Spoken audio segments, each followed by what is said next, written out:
मोहदाळ माझे कोण निरशील, तुझ वीण दयाळा सद्गुरु राया. हो तुझ नमो नमो, तुझ नमो नमो, तुझ नमो नमो ओंकार स्वरूपा. तुझ नमो नमो ओंकार स्वरूपा.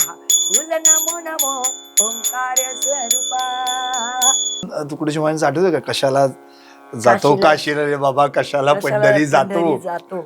त्यांच्या बरोबर त्या खंजरीवर इतकंच सुंदर ते गायचे ना.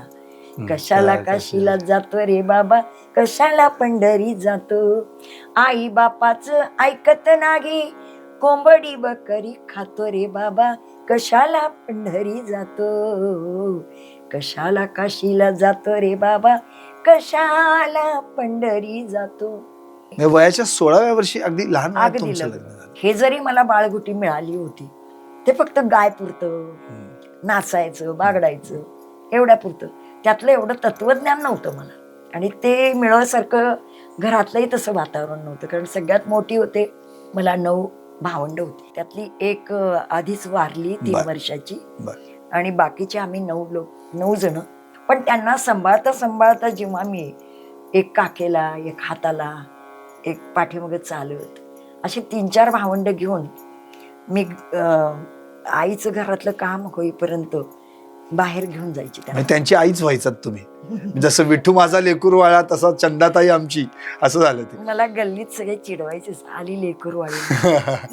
आणि मला नांदायला न ग मला बाई ग, नवरा माझ्या मना जोगा नाही ग, नवरा माझ्या मना जोगा नाही ग, हे नवरा माझ्या मना जोगा नाही ग. चंदा ताई ठाई ठाई घेई नाम हो आवडी, देह उद्धरिला जिने पहा गाऊनी भारुडी. म्हणे एका जनार्दनी किती गाऊ मी भजनी, मुक्ती तिष्ठत अंगणी तुझ्या माऊली जननी. चंदा ताई सांग आता पटदिशी, तूच काग गेल्या जन्मी होती संत जनाबाई. तूच काग गेल्या जन्मी होती संत जनाबाई.